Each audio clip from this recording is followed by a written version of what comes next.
Going live in 5, 4, 3, 2, 1. Welcome, ladies and gentlemen, back for another Anatomy of a Movie. Today we dissect Disney's Moana, so stay tuned. Welcome to Popcorn Talk, featuring movie discussion, news, and interviews. Popcorn Talk.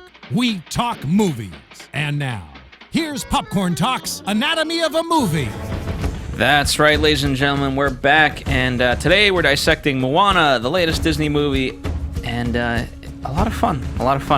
A couple of things for those of you just joining us for the very first time. We assume that you've seen the movie, so we're very spoiler-filled.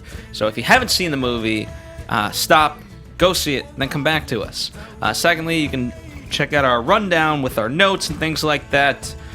In the description, you can just download a PDF of everything that we've got. You know, there's certain things that we might not go as in-depth, right here on the podcast. We use it to supplement the conversation, but you can definitely kind of see there and dive a little bit deeper, perhaps.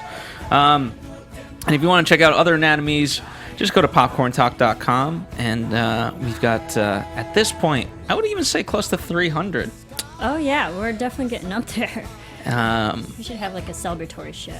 That's right. We have Marissa Serafini. Hello, everyone. Back from the island of Vancouver. Yes, Vancouver, and you're back from Cuba. So we yes, were both an actual out of island. So, as always, let's start with overall impressions. What did you think? After all these anatomies, I think you all know that I'm a big Walt Disney fan. Big fan of the Disney movies. I was really excited to see this. I first heard about this film at the D23 Expo back in 2015. This was another Disney movie that they showed concept development, art, and clips and stuff. So I was really excited because this was like the first movie that really delves into the Samoan and Hawaiian culture, and we haven't had that kind of princess or like Lilo and Stitch. Yeah, but like an animated. I mean, that was 3D. I mean, that was like a 2D animation, but like actually following a journey of having a leading lady from that area. I really enjoyed it because I thought it was a good concept, and I was really looking forward to this movie for a long time now, and when I saw the clips that they promoted at D23, it made me really excited for this film. And when I watched it, I was like, yeah, all right. I downloaded the soundtrack immediately while the credits were still rolling in the theaters, so I think there's more music than there is movie. Yeah, it's probably true. I wasn't really expecting it to be a musical, and I think that was a nice surprise for me, being a musical fan. So I really enjoyed this film. I liked it. I liked it for its originality. I liked kind of how they treated the whole thing. I appreciated that. I thought it looked good in various things. And I thought overall a very simple story. Mm-hmm. To me, kind of in the vein of Kubo and the Two Strings, which I thought was another great movie. Although that one was stop motion, this one's animation. So, but I do tend to like those. I thought that for me, at times, because I felt it could have been a lot shorter if we cut down on some of the music at certain points. But I'm not going to necessarily fault it for that, because obviously that's one of the biggest enjoyments for people. But I will say, I think that its biggest hindrance is who they got to play Maui. Yeah, I agree. Believe it or not, I think it was too obvious. And interestingly enough, I mean, I was going to save this for later, but The Rock, Dwayne Johnson, says he is a firm believer that voice acting is the most difficult career in acting, and is personally annoyed by celebrities being cast in animated movies despite their bad delivery in voicing their characters. So when he was cast, he repeatedly asked other voice actors present if he was giving a good performance. So I find that like super hypocritical, which is kind of sad. But I'm glad he's aware of it, though. I appreciate his knowledge of it, and he wanted to deliver something.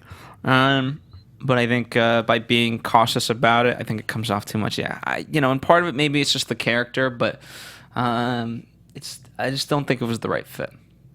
Yeah, I mean, like, it seems sometimes if you seem like quote unquote made for the part, doesn't mean that you should do it, you know.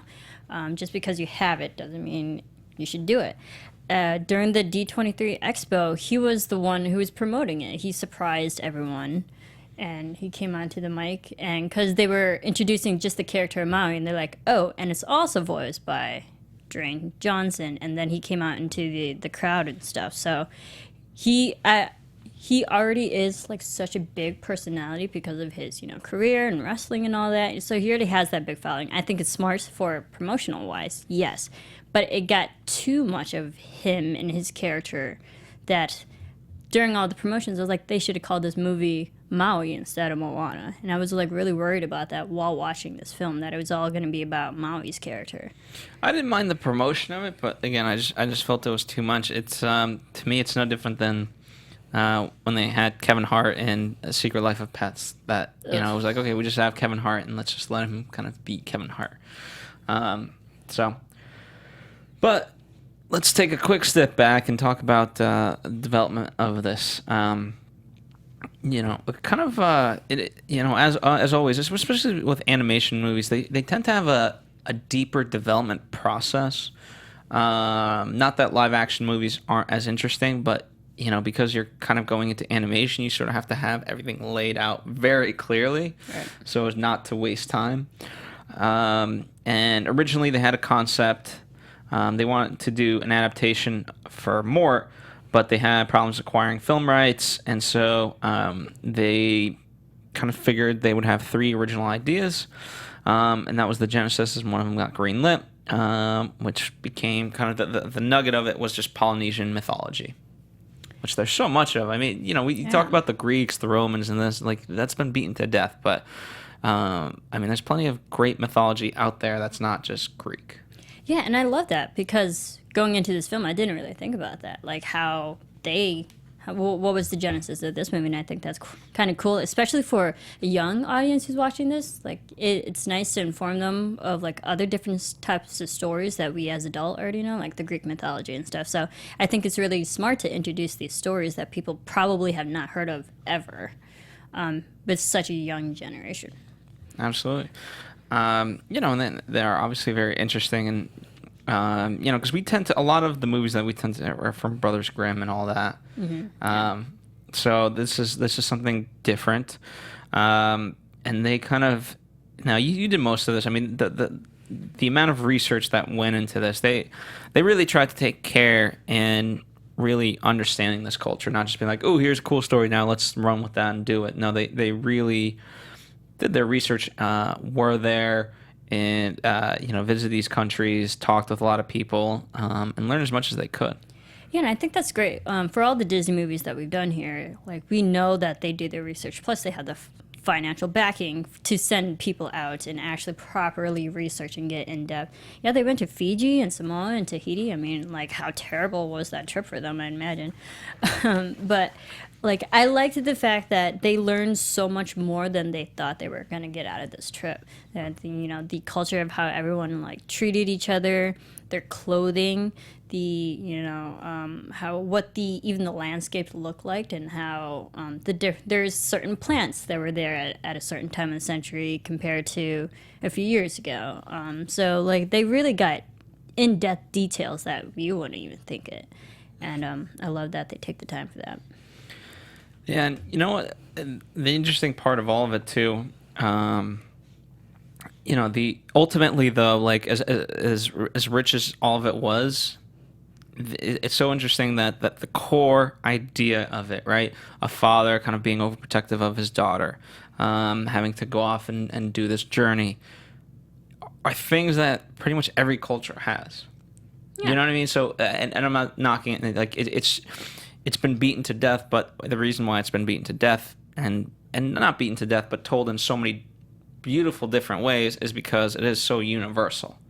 Mm-hmm. And I think that's one of the big strengths of this, told in a different way than we've ever seen. Yeah, I liked it, and just like the overall story, like you said, it was easy to understand. What I took out of this was I like the added fact that, like, yes, at one time they used to be voyagers. They used to go to all these islands, and that's how all the islands got discovered, was because people were brave enough to just keep sailing and find more land. I thought that was an interesting concept because here we're in a generation where we're like, oh, they're already discovered. But like, what was the process of them discovering it? And I like how they brought it back to, we were the people who discovered these islands. So I think that's good information. Yeah, and you know, we'll certainly talk about this when we get to the actors, but just the way they kind of treated everything, and we've talked about so many times, mishandling of cultures, not respecting it, and miscasting, but the fact that they really want to stick to the root of, you know, Polynesian culture, it kind of seeps throughout. Yeah. I enjoy although Jared Bush gets kind of credit as the sole screenwriter, ultimately this project has gone through so many iterations, and I find kind of each one very fascinating. Like the first one, Moana was the daughter in a family of basically 6 brothers, and how she kind of found herself and whatnot. Obviously, none of that ended up in the movie. No, I liked it because, again, we're taken off of like origin type of mythology, but yet an original story. And again, like a lot of things with Disney movies is usually family based. So I think she might have gotten lost if there was more brothers to interact with throughout the movie. She might have got lost within those characters, and they might have overpowered her. So I'm glad they kind of cut that out, because it did become about Moana and her self-discovery. If you had other people surrounding her, she'd just get lost in the mess. Yeah, and, you know, too, initially, it was supposed to be the father. He wanted to go out and sail, and that would also overshadow her in terms of her willingness to go out and do this grand mission, you know, and kind of have to argue against him. And even more so, just the fact of, like, that he was scared to go out there, and she, as a woman, wasn't. So it's that, you know, it completely reverses it and is that much more powerful. So, you know, it's gone through many sort of iterations, pretty much up until right about they were ready to start. I call it filming, but I guess making the movie, because you're not really filming in this case. I like that because, I mean, it's not the first time that happened. Other Disney movies like Zootopia went through a major change already in like so far into the production, but that helped add to the characters and like really change the storyline that for the better.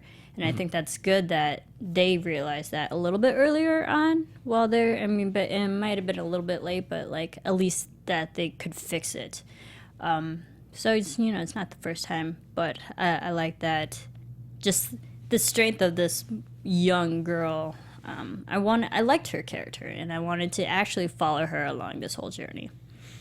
Yeah, I think they really developed her well, and I think they people sometimes try to they think like, oh, putting so many intricacies and things like that's what creates character, but they were such identifiable characters, and their motives were very simplistic, that you got it, you know. And I think too oftentimes people try to overcomplicate it, oversaturate it.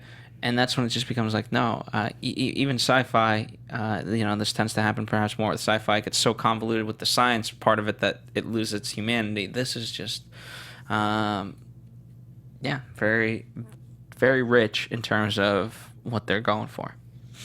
Yeah, I mean, I really enjoyed it, and I think it was smart because I think what set her on her journey is, like, if you already limit a character to certain standards and regulations, just like her father already told her, like, gave her boundaries. Like, you can't go sailing. We're like, well, we know she's going to go sailing eventually in this movie. So, like, they set limitations for her character to go beyond and, like, go on that journey, which I think was fun. Like, it was kind of like rebellion in a good way, or defiance more so. Well, so let's start diving into story, right? I really, you know, the irony to me of kind of what the chief represented was that he was all about kind of maintaining societal structure, right? And remembering always the past and kind of being at one with the rules. Mm-hmm. But the irony is they're the ones that got completely away from what they actually were, their full roots, which was voyagers. And I really like that aspect of it because it's just, I don't know, it's just funny how clueless he ultimately is. Yeah, and like I like that because it showed that he got set in his ways, he was comfortable, but overall he did just really want to maintain the safety of his people and his island, and I understood that. That didn't make him a likable character. He was just trying to protect his family. And the people too, he was trying to do the best he could within his means, and he wasn't evil in any way, shape, or form. No. Just misinformed. Yeah, and I liked it, and I liked how there was, we had Moana, who's like, well, if we want to grow, we have to get out of our comfort zone, and I think that's just a good message for everybody. Yeah. And I did like, in terms of how they set it up, Maui and things like that, I thought, and obviously it's very typical of like, okay, we open up on someone telling a story, but instead of understanding that we're just, basically we're seeing the story as it develops. It almost looks like a prologue, and we're taken into the present day, and here we are. And it was a nice joke. I thought they handled it quite well in terms of there's Moana front and center, and all the other kids like, what? No way. I love that shot because all the other kids are traumatized for life, and Moana was like the most intrigued. I did have an issue. And it's not really an issue, but more so, again, going back to, I was afraid that this movie was all going to be about Moana, or like Maui, sorry. And they started with Maui, and then they went to Moana. I was like, nah, start on Moana. And, but like, I'm glad they eventually kept, we'll get more into Maui, but every time they went to Maui, they had to like dial it back to Moana, so.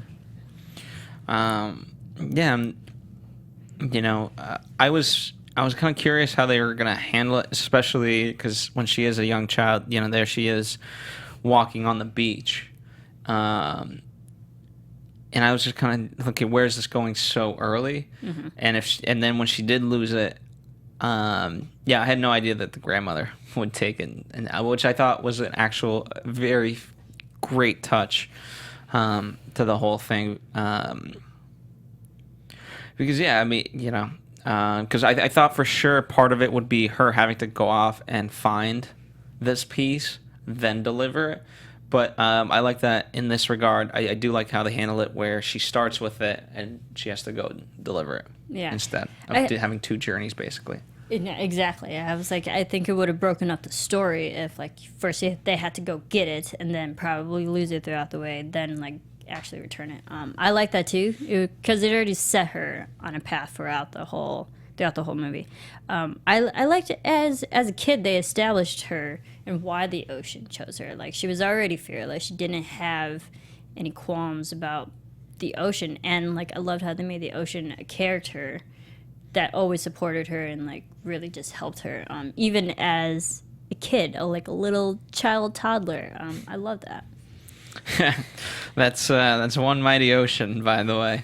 Yes. That can just part itself and X, Y, and Z. Yeah, that was a lot of fun, though. Oh no, it was great, and like that the first interaction we saw, a little Moana in the ocean, that was actually the clip that they showed at D23. Changing the hair and all that. I was like, oh my god, I'm gonna love this movie. And just based off of that clip. Well, what's great is that, in many ways, that clip sort of embodies the character of Moana in the sense that she's still got her innocence and passion towards life, and she's not afraid of anything. And yet, she handles everything with respect. And in time, she begins to understand things, but she never loses that part of her. Mm-hmm. Whereas you can see probably the chief, he was perhaps once like that, but through this tragedy, he's lost all of his courage. Yeah. And she, even at that age, is just so willing to do anything, and she never loses it. Yeah, it's sometimes like ignorance is bliss in a way, and I think that's what Moana was. Like, she didn't really know the dangers of the ocean, and I think that's what helped her along, that because she didn't know, she just kept going. But even, I mean, that's the interesting part. Even when she later on, obviously she faces much danger, she never turns back ultimately. I mean, it's here's Maui, the demigod, who at the end, he's the one that's turning around, basically. Yeah. So, I mean, talk about, like, you have a girl who's not a god, and then you have a demigod. Again, just the juxtaposition of it all. Yeah, agreed. What was your sort of favorite part? I mean, this whole journey. Once they go off onto this journey, it becomes a whole spectacle of what they're able to do. There was a lot of moments in this film that I really did enjoy. One that I really took by surprise, and I thought it was just really funny because it just gave it a whole nother tone. I wasn't really expecting it. Was Tamatua, it was the big lobster crab. No, it was crab, crustacean.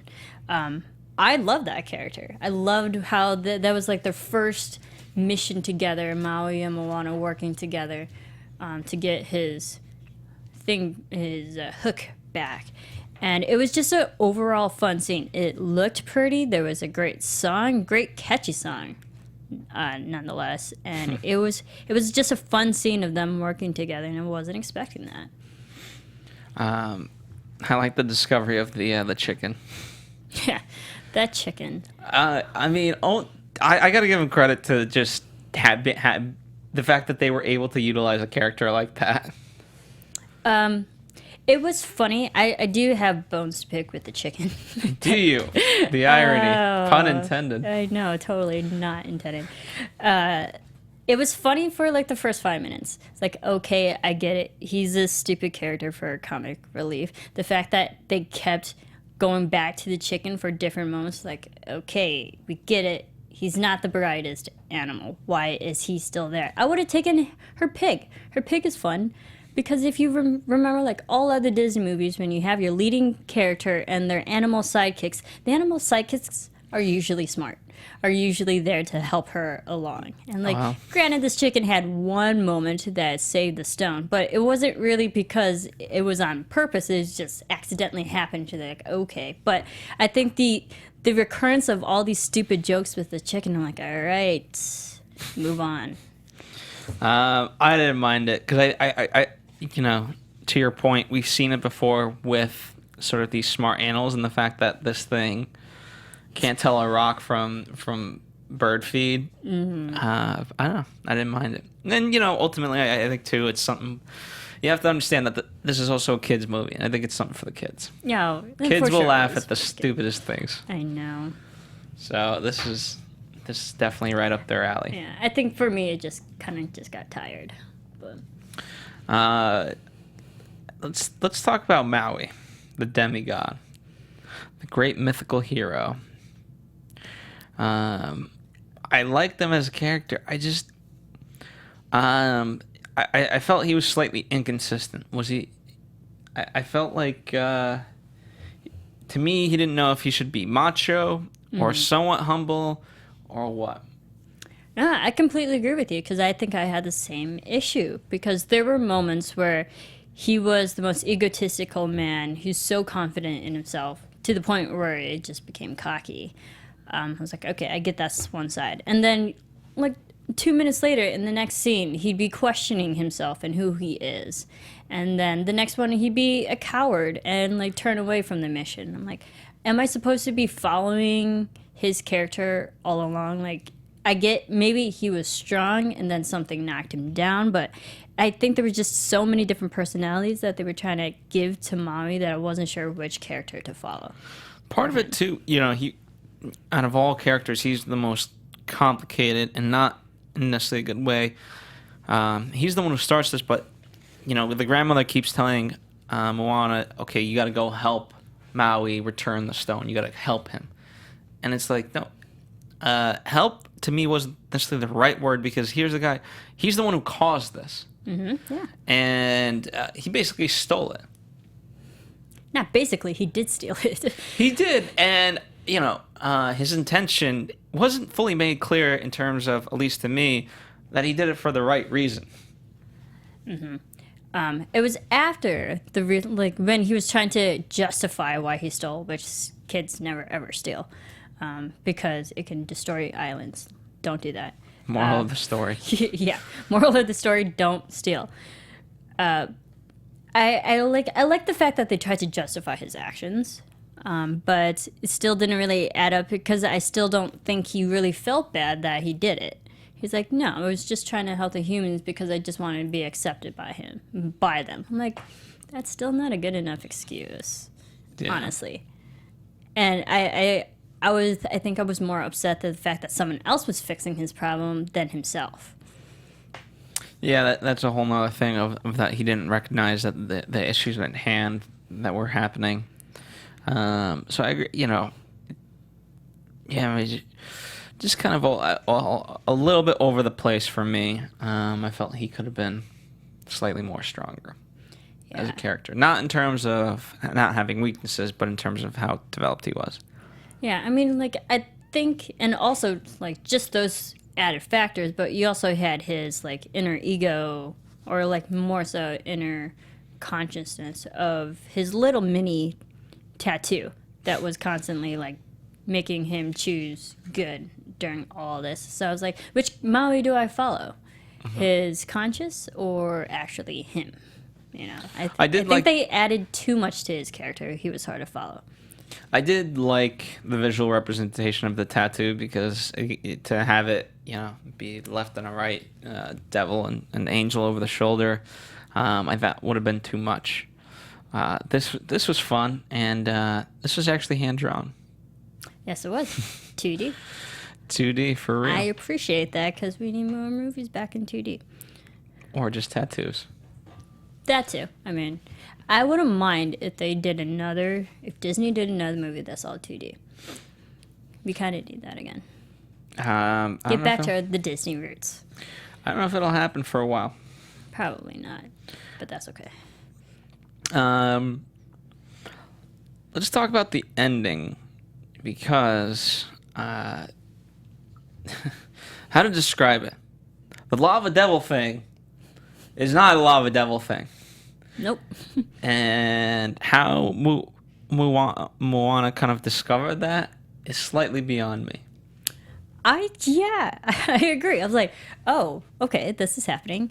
I think we probably feel the same way about this whole movie. First of all, that was a scary lava devil thing attacking her. I was like, I would not want to face that thing. Moana's more brave than I am. Scary, but fun to watch. But when, I think just as a film itself, I thought it was kind of weird to get into all this craziness and then literally take that 20 seconds of just slow-mo, break up the momentum of her singing, I know who you are, who is she? Well, she discovered, based on the circle that's on the heart, and then whatever, I'm going to call it the lava devil thing, it has the same pattern, right? Mm-hmm. So that's what gave it away. So I understand that. I'm not stupid, but as a device, I just didn't, because again, in terms of the backstory, and maybe I just need to watch this backstory again. Maui steals it, and then immediately it comes. Mm-hmm. So it's it was that quick in terms of going from good to bad. Yep. So and then if that was the case, did it really need Moana to find the heart when it was in the ocean and the ocean's its friend? Yeah, I don't know. I think it was just hard. I don't think they established the lava monster as well, because when we saw Maui steal the heart at the beginning, we didn't see it was from a woman, from a person. We just saw it was from a mountain. Yeah. And then once they returned it, Moana figured it out that it was an actual person, but we didn't see that. That wasn't established for us. So I had a hard time of how did they get there? How did they get to the point that this is a person, not a mountain? Yeah. I was like, they missed that. Polynesian culture needs to explain that to me. Yeah, a little bit. Taka, the lava monster. That's the name. Yeah, just and I don't know. Here's what I like. I actually really love the sentiment of it. I think it is beautiful. It just needs to be slightly better executed. Or better established, more so. I think that's the thing, because you know how they say, like, if you have a gun go off in the last act, you have to kind of present it in the first act. And again, I understand that it was the design that sort of gave it away to Moana, but it just the turning of the wheels wasn't there for me in the brain to figure this out. Yeah, same here. And again, I know it sounds like a nitpick, but I understood the beautiful part is, and perhaps this was the strength of the movie. All I needed to do whenever it got a little confusing or start to get a little bit down, just throw in music. Yep. Or like break that momentum up again, or like pick it back up in energy. Add another musical song to it. Absolutely. What other story elements do you want to talk about? I mean, overall, very simplistic story. Yeah, and I mean, it got to, and we've seen this in the films, like just that buddy on a road trip trope, because it did essentially become a buddy film with Moana and Maui, and how they helped each other. I did like that. Like, at first they didn't like each other, and then they eventually liked each other, and then, you know, we've seen that time and time again. But I liked it because they helped each other grow in different ways, so... Yeah, and Maui he finally got to be good again, and he learned all his powers and everything. Yeah, with songs in between. And by the way, I thought it was a very nice touch that I really liked the stones with the chiefs, and then Moana puts in a conch shell instead of just a stone. Yeah. That's her. I like that because I like that was established in the beginning of the film. I was like, okay, we know that she's going to go on this journey, and then at the end of the film, she's going to add her stone or whatever contribution she had. Disney has done that before as well. I think one that I can think of at the top of my head is Good Dinosaur. That came out last year, where at the beginning the family could put their their footprint, and then at the end, the dinosaur also put his footprint there too. So, like, you know, it's like you have to go on this journey to earn your stripes, really. I like that she did that. In terms of the actors, they're all pretty much of, you know, Samoan backgrounds, I guess. Yeah, or at I least like tried that. to be. I mean, even Nicole Scherzinger made it into the movie, which I find hilarious. But as she says, you know, I'm going to call it Sina, reminds me of all the women in my family, my ohana, says Scherzinger. She's fun, she's playful, but she's very strong. I feel like she's the backbone of the family, as women often are. Yeah. Ohana means family. That's also a Lilo and Stitch reference. I like that. And, I mean, even Dwayne Johnson, when he was promoting it at D23, he's like, I grew up with the Samoan culture. I'm very close to this character and the tattoos. His personal tattoos are, like, Samoan tradition as well. So, like, I'm glad that got him because he can be relatable to this character. I think that, I mean, it was really smart in Disney to get him, but also... a little, maybe his personality just outshined what his character was supposed to be. Yeah. But again, especially now in a time like, especially with like Independence Day, where we talked about like, you know, we talked about like, just for lack of a better way of saying it, like white people being cast in non-white roles. But and then we talked about like even worse, in the case of Independence Day Resurgence, where Mae Whitman, a white person, got outed.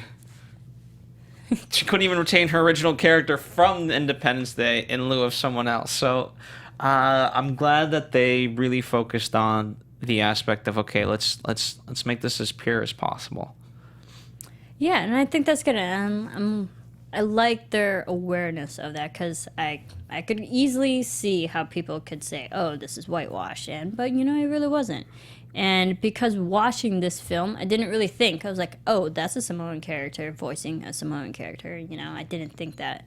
Unfortunately, media does play up to casting in that way, especially in Hollywood. But I don't think it deters from the talent that was put into this film. No. And the actress who played Moana, youngest person to ever portray a Disney, we'll call it a princess. Disney. She was 14 at the time. Yeah. Now she's 16, but at the time she was 14.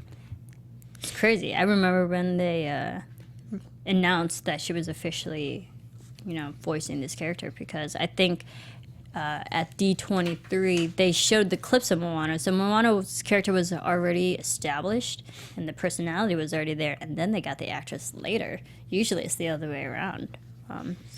And she just happened to look very similar. Yeah, coincidentally. So- That worked out.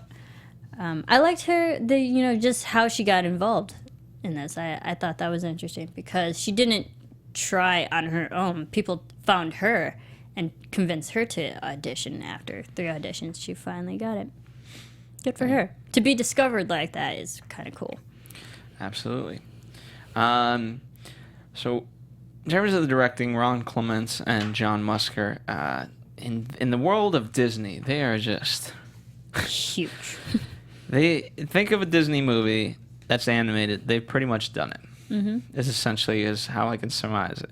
Whether it's Little Mermaid, Aladdin, Hercules, Treasure Planet, Princess and the Frog, and so on and so forth. And they come from the 2D animation. They've been a part of it for a long time. And heck, even Paperman, that came out just a few years ago, was also 2D. So Yeah, 2D, this is which I their enjoyed. first one to be fully computer animated. Yeah, I like that because it shows that they're there for the story, and then add the animation to it. But like overall, it originally starts with the story, and I like that. Yeah. And to be fair, one of the reasons why they chose to go that route was because it was a lot easier to do the ocean in animation form to make it feel a lot richer than if they just kind of drew it, which I guess that's what they learned when they did Little Mermaid. Huh. You know what? I can understand that. But Little Mermaid, like you watched that movie again. I mean, I just watched it again recently. The ocean looks awesome. It looks scary at some points and looks happy and bright at others. And I think that's what they also did very well in this animation, that there are some moments the ocean looked gorgeous. You just wanted to take a dip in it, and then others you think the ocean could kill you. So, I mean, I can understand that. I didn't see it in 3D, but I imagine it looks great. Oh, yeah. The rich colors. Oh, my goodness.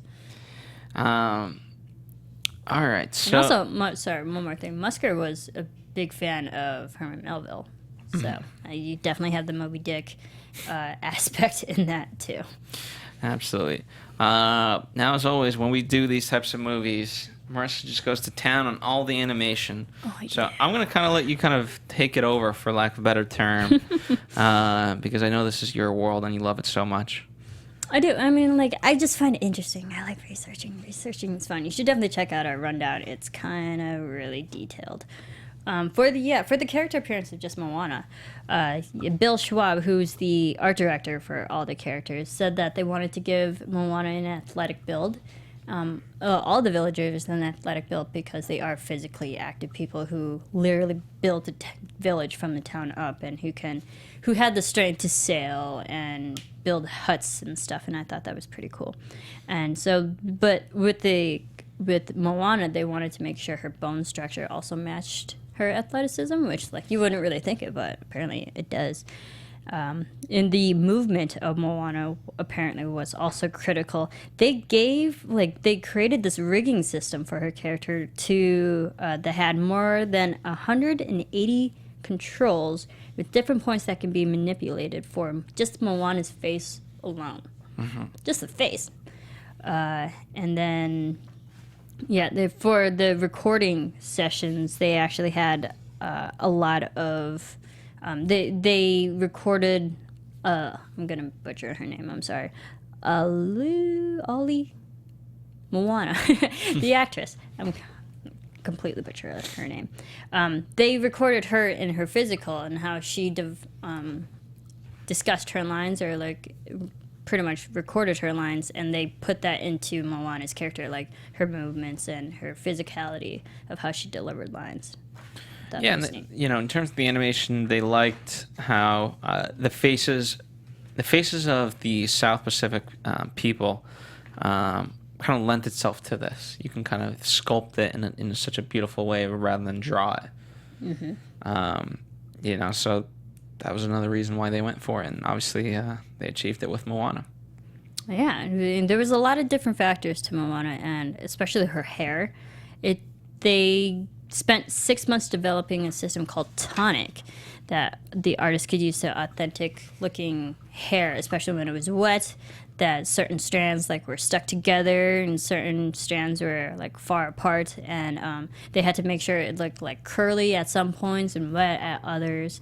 And just for the hair, again, you wouldn't think it, but I think there was that one shot where she was just in the ocean brought her back to that ship there, and the hair whipped in her face. So they definitely used it during those moments. And the cool thing with Maui, his physicality was obviously a big thing. Of course, his character doesn't wear a shirt, so it's covered in tattoos. But they really wanted shape-shifting. Yeah, the shape-shifting, which was also a big undertaking for the animations team because, well, we'll talk about the tattoos first. The tattoos were actually inspired by Marquesan tattoos from French Polynesia. The production designer Ian Gooding says Maui has a tattoo that actually acts as his conscience, which we talked about, and his once they added the tattoos to Maui, that his whole personality took shape. And obviously his tattoos represented all the biggest events that happened in Maui's life, so I like that. And the ocean character in and of itself, they said they set up a system that runs buoyancy after the waves are created, so the boats, once they're on the waves, actually feel like they're moving in the water, so that up and down movement as well. And just the different colors that they added to the water. I can't remember exactly how many color schemes that they used for the water, but they really wanted to add to the richness of what it looks like out on the ocean. Yeah, and as much as what I appreciated, the ocean became a character, but also the islands. Mm-hmm. Because that was so much a part of it. The island gives us what we need, the coconuts, the this, the that.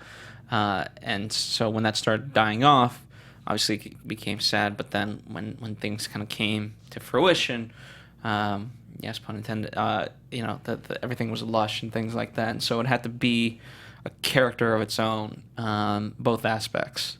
And so I thought they really nailed that, both the ocean and the islands. The ocean looked gorgeous. Oh my goodness, I don't know how they pulled it up, but they did. And speaking of coconuts, the Kokomora pirates, which were the craziest characters in this film. I honestly did not see this coming whatsoever. Once again, Bill Schwab said he introduced the idea of the coconuts as the pirates because he did research and found all these suits of armor made out of coconut fibers with helmets made out of puffer fish. So the coconuts automatically give you a scale of how small these pirates were. So literally small compared to Moana and Maui fighting off of these. So the cool thing with the pirates is that they actually created just a few, and because of Big Hero 6 and another movie, they used this program called Denizen, which created this crowd system, which means that they can literally replicate and duplicate all these same characters over and over and over again. That's how they got hundreds of coconuts in this scene where they're fighting the pirates. I thought that was neat. Absolutely. Yeah. And the Tomatoa crab, which I love the crab. I don't know about you, but he was probably my favorite character. He was a good foe. He was a good foe. He was the right amount of comedy and yet villainous. Mm-hmm. Unlike the lava monster, that was just completely, it's something that we had to obviously build to there. So it was great that even still, let's say midway through the movie, we can have some humor. Exactly. He looked pretty. He was shiny, hence his song. The cool thing about the crab's legs, apparently they were hard to rig because the facial adornments got in the way of the movements of all of his, what do you call them, tentacles? not even tentacles, but his crab legs. Pinchers, sure.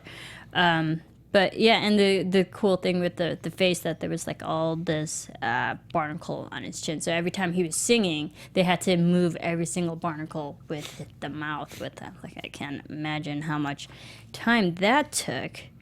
And then, of course, for the Tika lava monster, their biggest issue with the lava monster was that they had to create all this billowing smoke that looked different at certain points.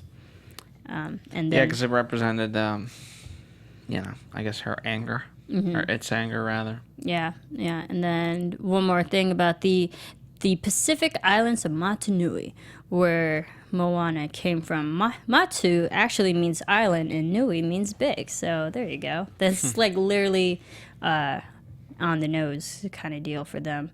But again, this goes back to their research trip when they were creating and learning about these islands, that the islands, the skylines, the mountains, and even the characters all have a sculpturally quality to them that comes through really well in the CG animation, says Ian Gooding. Musker, the director, also says he never aspired to create a photoreal look of the islands, because he said the colors, there are certain flowers and plants that were there, like, weren't brought over to the islands until a certain century. And because of the storyline, they actually had to, like, remove a lot of plants, because you wouldn't think, just historically, they weren't existing yet on those islands. So I think it's really cool. And they had to exaggerate the verticals of the mountains to make them look like bigger than what they usually are. And it just adjusts the height and scale of the mountains, I think. Pretty interesting. Yeah. So let's talk about the music. Obviously, a very, very big part of this movie. In fact, as I joked about it, probably more music in there than movie. But it plays very well. It works for the movie, and it's a lot of fun. Yeah, it was. What I liked about the music is that there were some ballads, there were some, like, pop kind of songs. I think they, had different type of genres within the soundtrack, and I really enjoyed it. Obviously, I downloaded the soundtrack while the credits were still rolling. I think they were all fun, and they were easy to, like, catch on, especially because you got to remember kids are going to watch this film. So they have to get into kids' minds. They have to be easy enough songs that kids can remember. Well, what I liked, they all went down to a music festival, Pacifica, and there was a competition there, a dance competition, and Lin-Manuel Miranda got up on stage and won the competition, and they brought him on as one of the people to help create the music. Yeah, and he's now huge because of Hamilton. Absolutely, yeah.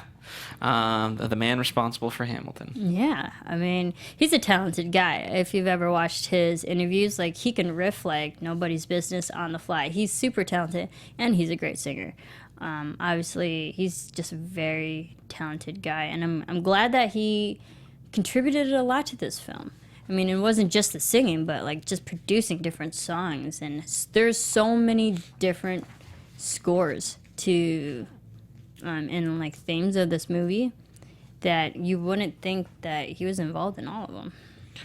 Yeah, and the song "We Know the Way," that was meant to showcase the vibrancy and the voyaging life of the ancestors.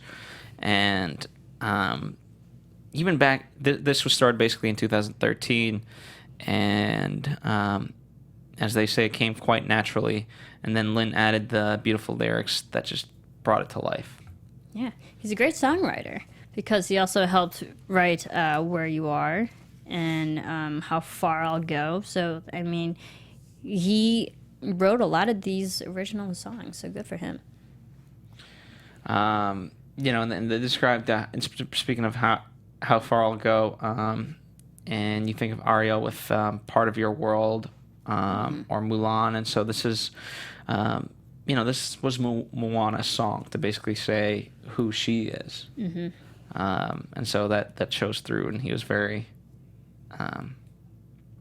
very knowledgeable to know that, okay, this has to fit really, really well for her.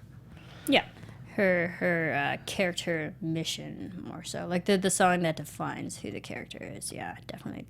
It was a great song because I loved how she sang the song, and then, like, unfortunately the grandmother dies, but that sends her on her way. And then, like, once she kind of lost herself and was questioning, and the grandma talked to her again, she sang it again, like the reprise. Oh. And I really enjoyed it. And to do a lot of this score, 80-piece orchestra was used. Yeah. With drums, bass, guitar, log drummers. Yeah. Definitely different types of instruments as well. More so than a normal kind of orchestra that you would have. So quite nice. What's your favorite song now that you've listened to them? Surprisingly so, I love Shiny. Shiny is just a fun, ridiculous song. Because of the rock element? Yeah, it was just like... Not Rock Dwayne the Johnson, but just the actual... Yeah, it was just a different feel from the movie that, I wasn't expecting. And I think I just loved the crustacean. He was so funny and kind of not really out of place, but he added so much in the 5 minutes he was on screen. I really enjoyed it, and like Jermaine Clement, he's just like a really funny actor as well. So like, I recognized the voice, and I liked it more than I thought I was going to. Fair enough. Well, we talked in terms of promotion. We've already talked about D23. Mm-hmm. One of the things that I found, and we've talked about how. I appreciate that Dwayne the Rock Johnson was very much behind this movie, that he used his star power to get it out there in the best way. In Italy, I like the fact that it's going to be called Oceania in lieu of Moana because there's a porn star named Moana, and they didn't want to confuse people. That's terrible. So, well, it's terrible. But that's actually kind of funny. At least they were respectful enough to right. Put that out there in a better way. Interesting. Okay. But even Oceania is very fitting because basically this whole movie's on an ocean, so. Yeah, pretty much. And what I like, they're gonna, like with The Lion King, like with Mulan, they're dubbing this in full. They're doing a full version that's dubbed for the culture. No, that's great. And I appreciate that because especially now more and more, like there's less and less dubbing and you just kind of subtitle the crap out of it, right. Which is great because then you still get the original performances. But for a movie like this, I think that could be a cool version. Yeah, and you got to remember, I was like, this is about a culture that's not America, so I think it'd be kind of unfair if it was only geared towards people who understand English. Yeah, I want to know how the songs work. You know what I mean? I would love to hear the songs in various forms and see how well they work. We'll have to listen to it because that's not on the soundtrack. Just saying. No. I guess we should also talk about real fast Inner Workings, which is the short film that preludes Moana. Yeah. Did you like that? I thought it was fun. I enjoyed it of how they did it in terms of expressing all of the man's not only emotions but movements and thoughts and ideas. I liked it because it was super relatable too, because I think us just being an adult, being that age and like constantly working, you can like give up so much on life when you're stuck in your ways.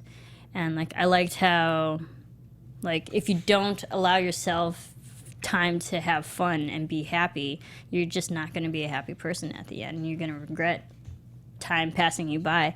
I really just liked that message, and there was good humor throughout, like constantly peeing. That was funny.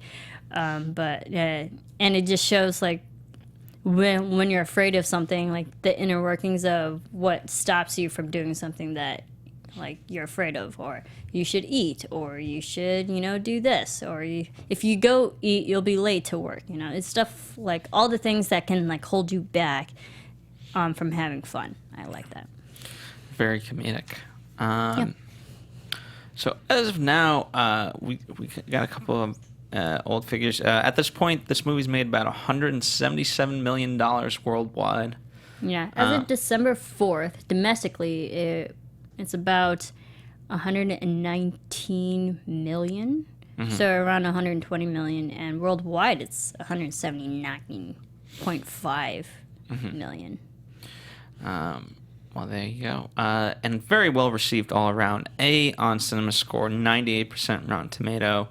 Rotten Tomatoes describes it with a title character as three-dimensional as its lush animation and a story that adds fresh depth to Disney's time-tested formula. Moana is truly a family-friendly adventure for the ages.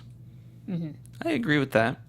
Yeah, I think the cool thing about this, just the story, was that there's 3 generations in this film. You have the grandmother, you have the father, and the parents, which I really did enjoy that Moana had both of her parents.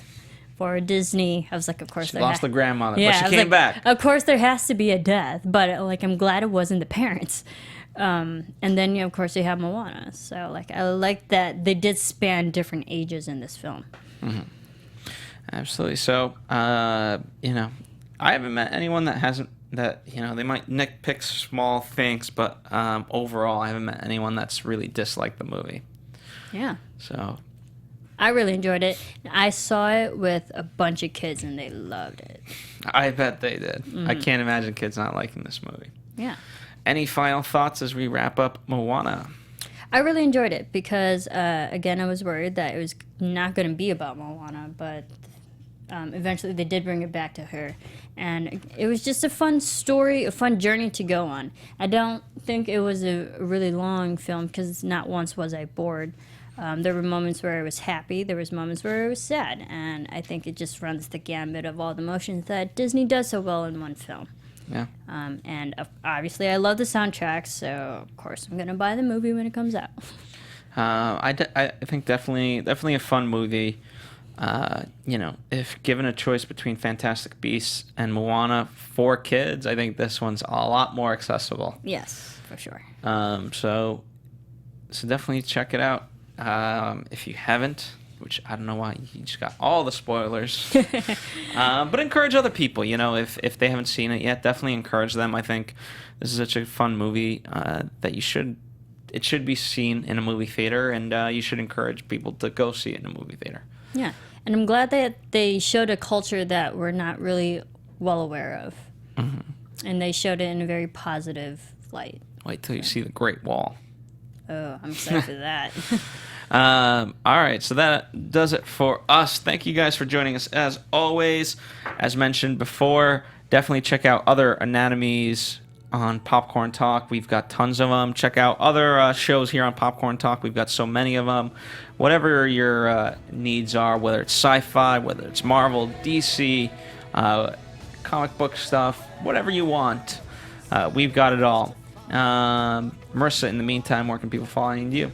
Everyone can follow me on Twitter at Serafini TV. And the biggest thing you guys can do for us, if, let us know. We've opened up the conversation, but we don't want it to just end. We do appreciate your guys' thoughts, so let us know what you guys thought about the movie. Let us know your favorite song. Let us know, did you like Maui? What did you think of the villain, / what eventually became the not villain? Not villain. And so forth. What movie are you most excited about seeing?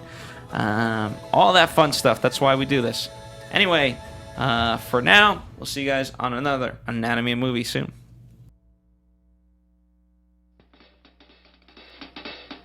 From producers Maria Menounos, Kevin Undergaro, Phil Svitek, and the rest of the Anatomy of a Movie staff, we would like to thank you for listening and subscribing to the show. If you have any questions or comments, feel free to email or tweet us. I'm Sir Richard Wentworth, and this has been Anatomy of a Movie.